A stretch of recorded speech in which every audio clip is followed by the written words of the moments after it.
किती सुंदर सुगंध आहे ग या फुलांचा. अगदी ताजी ताजी निवडून आणलीस ना.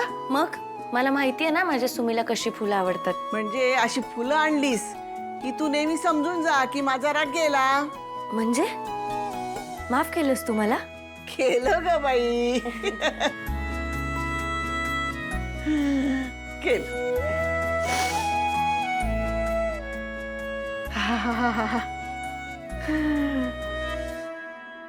अगं तुला माहितीये एक दिवस रेवानं सुद्धा माझ्यासाठी अशी फुलं आणली होती. तिला कसं कळलं कुणास ठाऊक.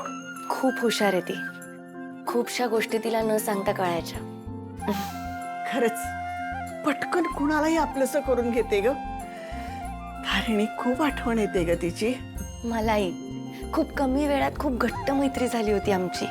केदार तिचा जुना मित्र वगैरे वाटायचाच नाही मला. मीच तिची जुनी मैत्रीण वाटायचे. हो पण रेवाचा मित्र आहे कुठे. माझा धनुष कुठे आहे. मला नाही माहिती. आणि मी सांगितलं होतं ना तुला त्याला काम आहे, त्याला नाही जमणार कदाचित यायला. आता तो नाही आला म्हणून तुझं माझ्यावरचं प्रेम कमी होणार आहे का? नाही ग. तुझ्यावरचं प्रेम असं कसं कमी होईल. पण तुझं मात्र माझ्यावरचं प्रेम कमी होत चाललंय. ते म्हणतात ना माणूस म्हातारा झाला की त्याच्यावरचं प्रेम कमी होतं म्हणे. म्हातारं? कोण आहे ते म्हातारं? तू? अगं एकदा जाऊन आरशासमोर उभी राहा आणि स्वतःला बघ. तू माझ्यापेक्षा जास्त तरुण आहे सुमी. आत्ता सुद्धा तुला धनुषच्या फिल्म मध्ये त्याची हिरोईन म्हणून कास्ट करतील लोक. तर त्याला कोण काय करणार. आहेच मी सुंदर.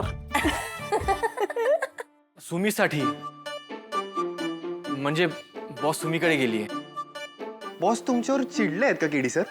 हो आणि मी तर म्हणतो तिला पूर्ण हक्क आहे चिडायचा. काय केलं तुम्ही नेमकं? काहीच केलं नाही म्हणून चिडलीये. काही केलं नाही मग का चिडल्यात?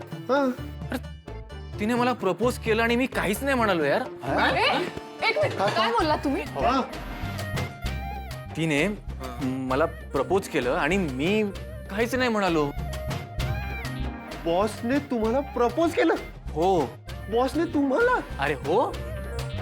कधी.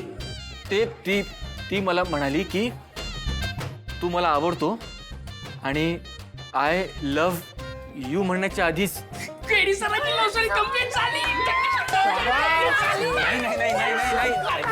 अरे नाही रे. चिकन मटन असं मस्त हलवून काढायचं. नाही नाही झाली. मी काही बोलण्याच्या आधीच ती बेशुद्ध झाली. अरे यार टायमिंगचे बादशाह. अहो केडी सर कसली वाट बघताय? जाऊन सांगून टाका ना मग बॉसला तुमच्या मनातलं. अरे कसं सांगू. एका मागे काही ना काही चालूच आहे. आता तिला गोळी लागली त्यानंतर एक नवीनच प्रॉब्लेम झालाय. आता काय झालं? बॉसने आमच्या लग्नानंतर जे डिवोर्स पेपर तयार केले होते ते घरी सापडले. आणि नुसते सापडले नाही तर माझी सही सुद्धा आहे त्याच्यावर. वा म्हणजे तुम्ही त्यांना डिवोर्स देण्याचा प्लॅन करताय? वा. अरे नाही रे. ही सही माझी नाहीये आणि बॉस आता गैरसमज करून बसलीये. अरे तिला असं वाटतं की माझा नकार आहे तिला. मग आता काय तिला समजावं लागेल ना. तिला सांगावं लागेल ती सही मी नाही केलीये. माझं पण प्रेम आहे तिच्यावर. नाही हे नका सांगू. का? अरे एवढे दिवस तुम्हीच मला म्हणत होता ना की आय लव्ह यू म्हणा म्हणून. मग आता का नको? अरे बॉसच्या फिलिंग आपल्याला माहिती नव्हत्या. पण आता माहिती आहेत ना. जस्ट इमॅजिन सर, तुम्ही त्यांच्यासाठी इतकी वर्ष वाट बघितली. त्यांच्या प्रेमासाठी तुम्ही तन मन धन असं अर्पण केलं. त्यांच्या एका कटाक्षासाठी झुरलात. त्याचं फळ मिळालंय आता. तेच फळ मिळायला त्यांना पण थोडी वाट बघू द्या. अहो एवढं सहज मिळालं तर काय फायदा. त्यांच्या पण मनातलं प्रेम असं हळूहळू हळूहळू वाढू द्या. मग नको रे नको. अरे कशाला नको. तेवढीच मजा. मग अहो, तुमची मजा माझी सजा होईल ना. आणि तेवढ्या जर तिचा निर्णय बदलला तर. असा कसा विचार बदलेल.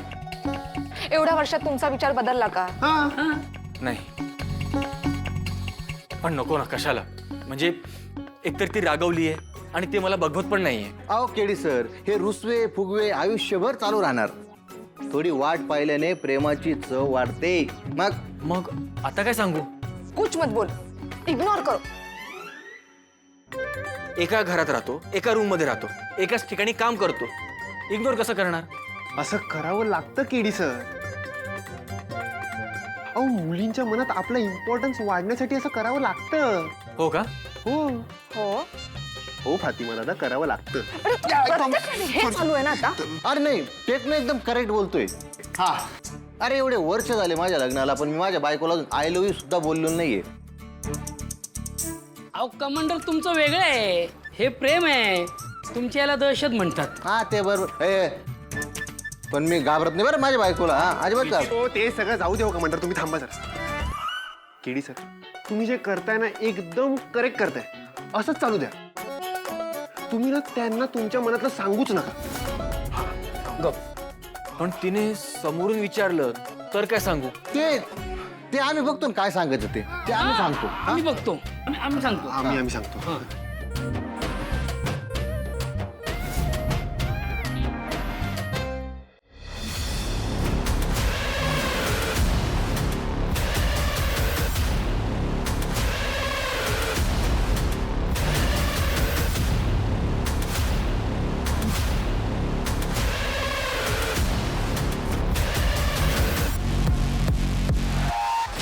दोन तीन दिवसापूर्वी एक क्रेव पार्टी घडली होती, त्याची स्टोरी करायची.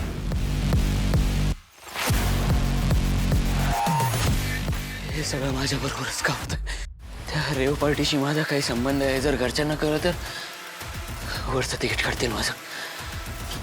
आणि तो गुलाब, अति शाळा गुलाब, त्याला सांगितलं होतं वाचून राहा, पोलिसांपासून पण नाही. आता सापडला पोलिसांच्या दावडीत. त्याने माझं नाव नाही, तो माझं नाव नाही घेणार. तो पुराणा खिलाडी आहे. घेतलं तर काय, नाव घेतलं तर काय.